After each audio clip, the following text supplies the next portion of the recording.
Hello, welcome to Scrap Time. My name's Christine, and in this video I'm going to be making some tags using Shimelle's Sparkle City collection. I thought I'll just flip through the papers here. I'm not going to discuss all of them. You can just sort of see them as I go. This collection came out earlier in the year. She has since had another collection out, but you know, you can still use it. It's all great papers. I just wanted to point out this sheet here. This was all one, but I cut out elements of it to use just so you could see. So there's sheets like this that have like strips or little blocks and words and that. That's great to use. This one as well, you can cut out the different elements if you desired. So this collection has a lot of things from birthday to everyday that you can use. Here were some little journaling squares, cotton candy. And what I like about this collection and other American craft collections is on the back side you'll notice that you have a smaller print that coordinates with the larger print, so it's not all large. So you have all the different size prints, so you can layer your paper and it will all look good. The other part I wanted to point out is along each of the bottom of the paper you have a strip, and you can cut these off and use them, and I'll be using a lot of those on my tags. So every bit of the paper gets used. You don't have to worry about throwing out the side that has all the information on it, because when you turn it over it has a cute pattern. And this collection too can be, if you like are scrapbooking with like girls or boys, even though like the pinks and purples, but it has cars, something for everybody. More little elements that you can add.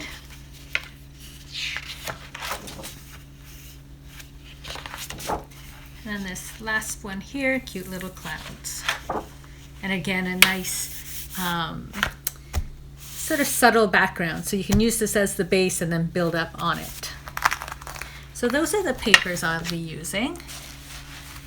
The next thing I want to show you is this little exercise I did. Now, a while ago I took a class with Julie Balser, and she had us do an exercise where you pick a shape, be it a circle, a triangle, a square.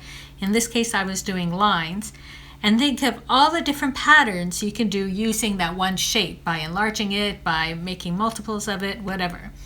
And you may think it's like, oh, that'd be easy to do, but here I have 35 different patterns, and when you get past like halfway, then you really have to start thinking and looking.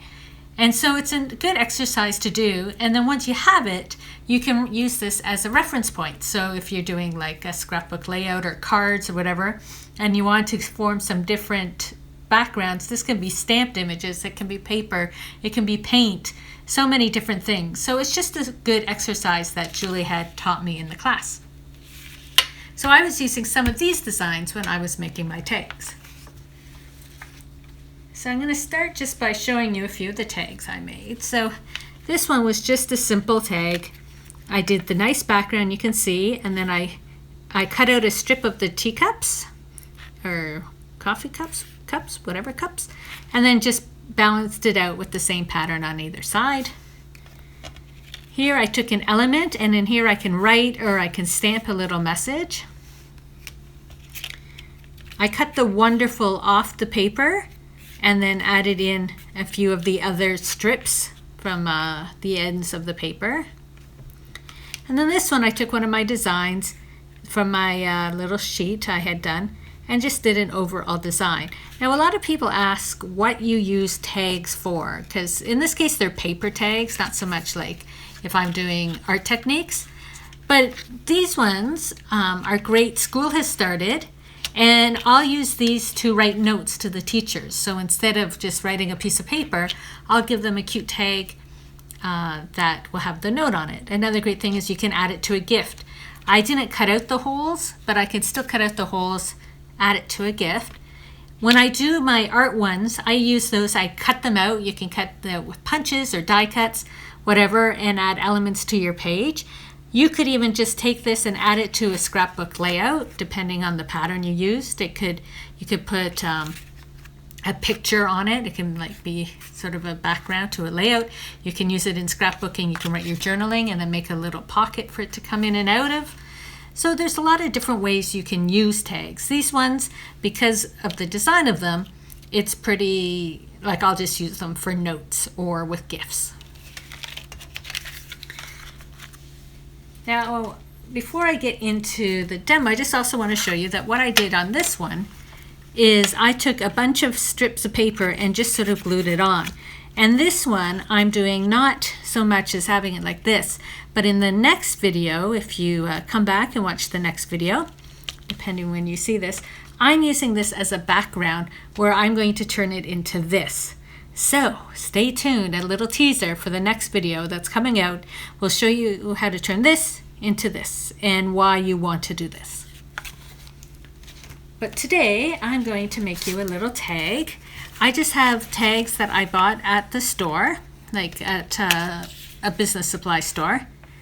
And I'm going to use this paper. It was the backing of that, a nice subtle thing. I'm using Distress Collage Medium, and it comes in this little 1 fluid ounce bottle. Now, it's great in this little bottle because you don't have to worry about, usually it comes in like a jar and you scoop it out, but this one you can just squeeze right out, which is really nice. The only thing is with the 1 fluid ounce is it's not a lot of medium. So depending how much you use collage medium, you can use a brush. I'm using my finger for this part.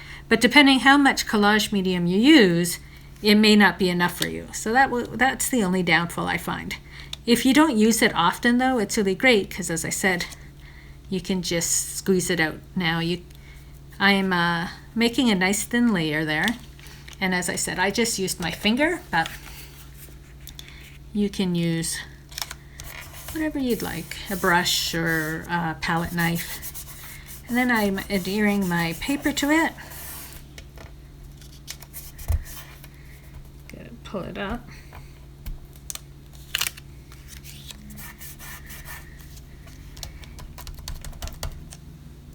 And then I'm just going to give it a bit of heat with the heat gun, so to make sure that it's stuck before we do the next step.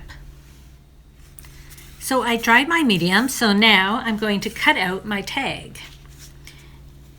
Because the tag is quite thick, it gives you that cutting line, so you don't need to cut this with like any special tools. Just follow the lines with your scissors.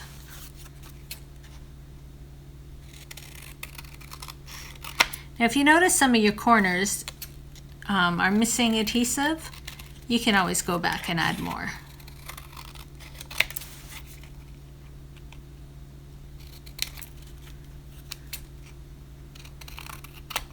There we go. So just like that, now our tag is covered.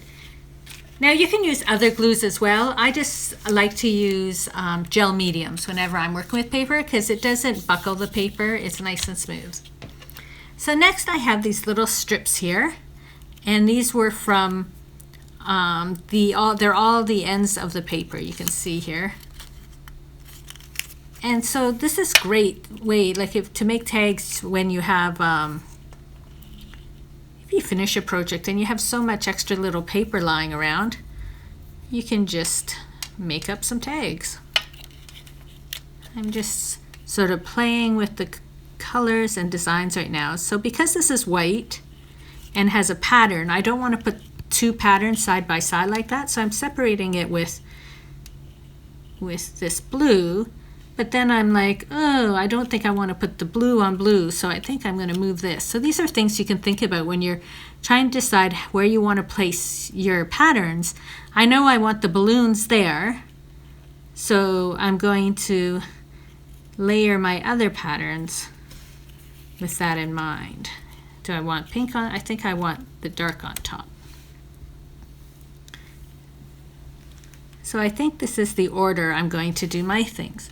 Now I'm using the Tim Holtz mat here, and because there's the ruler on it, we can use it to line up our lines.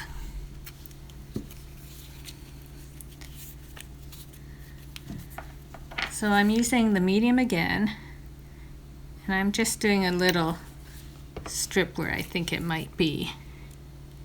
And I'm going to look for those grid lines.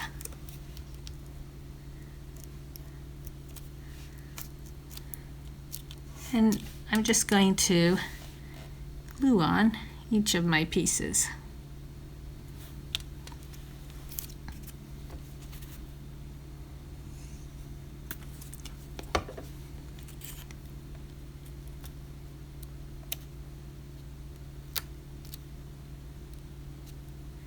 The other thing with tags is you can use them to experiment. If you have a technique you want to try, but you don't want to do like a whole card or a whole art journal page, just do it on a tag. It takes very little paper or inks or paints, and you can test something out and decide, do you love it, do you not love it?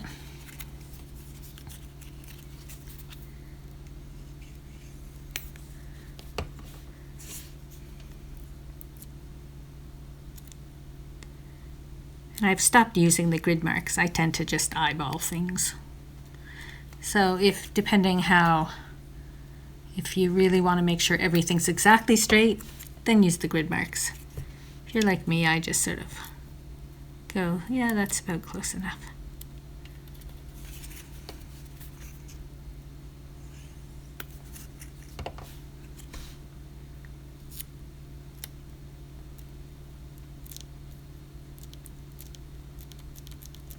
So we've glued them on. I'm going to hit it with the glue gun or the heat gun again, because before I cut them I want to make sure they're stable. So I'm just going to heat it up and I'll be right back.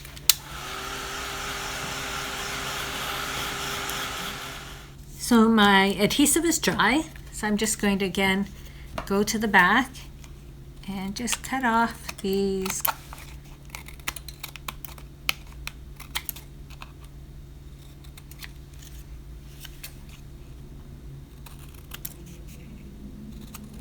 If you do it before it completely dries, as I said, they could shift on you.